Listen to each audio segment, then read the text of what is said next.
Did you get spanked this year? Harvest is upon us, and that means just one thing. The report cards are coming in on how you did on farmers' farms. So are you going to get a gold star or a big old-fashioned spanking?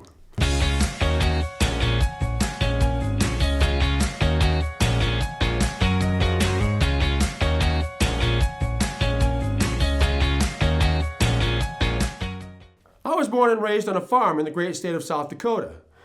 I went to elementary school in Harrisburg, a town that at one time had a population less than 250 people. It was just 2.5 miles from our farm. When I was in 3rd grade, I sat across the aisle from a boy named Thomas. Thomas liked being the class clown and was always making jokes and acting up in class. Back in my day, that was a very dangerous thing to do. Back in my day, you followed the rules at school because if you misbehaved, the teacher would send you straight to the superintendent's office. We didn't have a principal's office back in those days.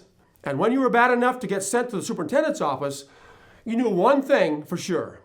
You were going to get a spanking. He would meet you at the door, grab you by the seat of the pants, and plop you over his desk and spank you. I'm not kidding. One day, Thomas didn't even get sent to the office. The teacher had told the superintendent ahead of time about Thomas's acting up in class, and she was unable to control him.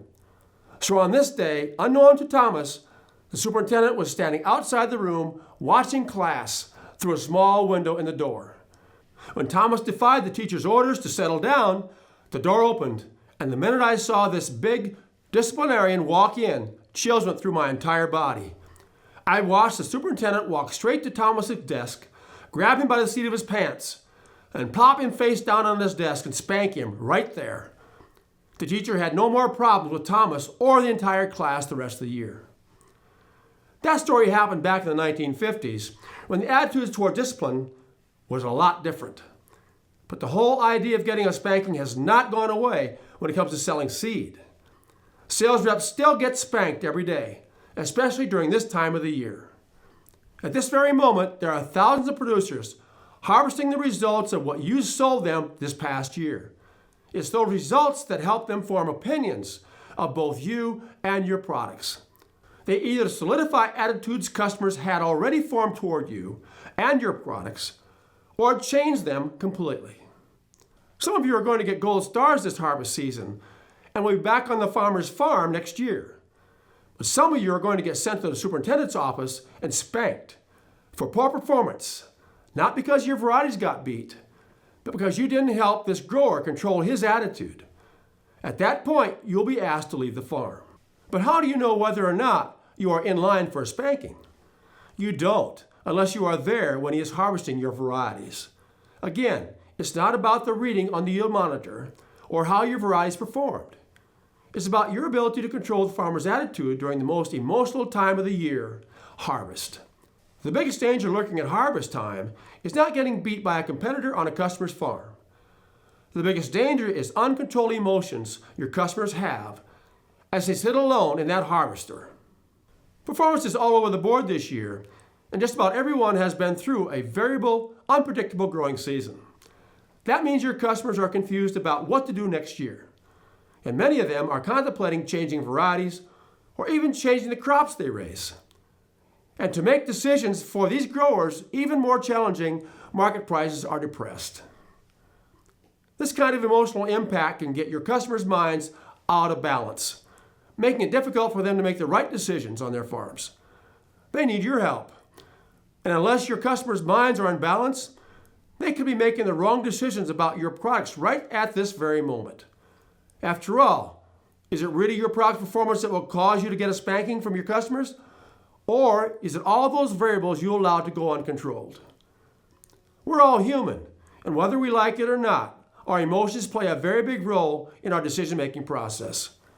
So it's your job to make sure every single one of your growers' minds are balanced by the time harvest is over. That means being there on the combine with your customers during harvest. And while you're there, you need to have your combine riding story prepared and practiced. Here's an example of how your ride may go. John, do you remember what date we planted this field?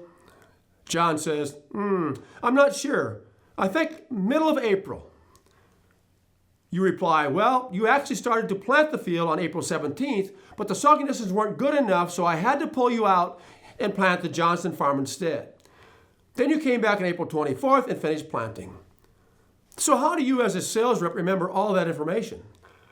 Because if you're following my teachings, then you definitely were following planters with all of your customers in the spring, and you took notes. John says, oh, that's right, I remember now. You reply, you can see right to the row the difference that extra few days made in this variety's performance because of its increased number of full ears we're harvesting compared to the first rounds you made before I had you pull out of the field. John, where do you want to take your yields next year? Where did we set next year's yield goal for this field? John says, I think it was 220. I said, that's right. You remembered without me having to show you the cropping plan, didn't you? John says, well, doing my cropping plan this summer prior to harvest helped me so much. It allowed me to spend a lot more time thinking about how to increase production rather than waiting to see what markets or the crops are going to do. It really reduced my stress level. I need to thank you, Rod, for helping me do that earlier than I ever have before. You reply, no problem. We make a great team, don't we? John says, yes, we do. Put your prepared story into practice, and when it's done, ask to come back and ride again. It's far more effective to ride with a farmer multiple times than it is to ride for a long time just one time. John, I need to jump off when we get to the end. Thanks so much for the ride. Do you see the need to make any changes in your next year's cropping plan? John says, no, I don't think so. I think it all looks good. You always need to have a copy of the plan you did during the summer with you. Or in the case of a buyer who had not yet done his plan, you need to have it already filled out and with you on the combine. See the difference? I'm not begging him for a time to meet and write his order. I've already completed his cropping plan for next year. I just want to finalize it. So could he stop you and say, no, he's not ready yet? Of course he could. But most guys won't.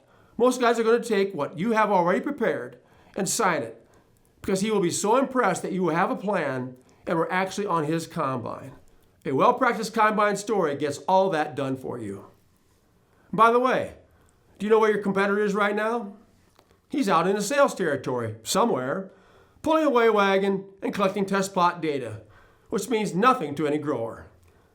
And when you're riding combines with his customers and your customers, he or she is outweighing plots and side-by-sides.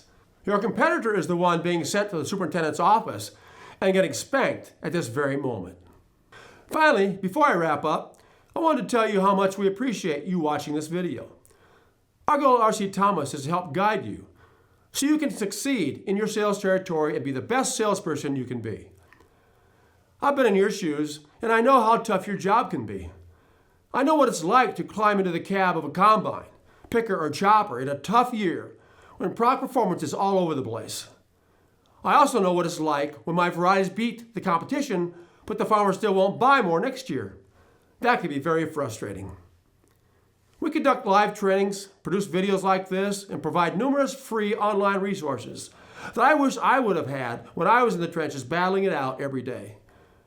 I want to be your sales coach and help you succeed beyond your wildest dreams.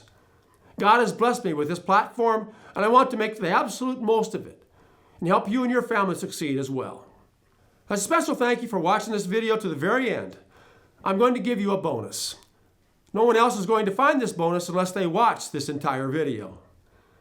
If you text the word plots to the number 320-332-1212 right now, I will send you an exclusive video about why riding combines will give you 10 times more information on your product performance than harvesting test plots or side-by-sides.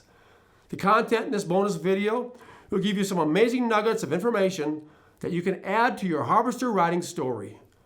Once again, text the word plots to 320-332-1212 right now. Happy selling! I'm Rod Osthus.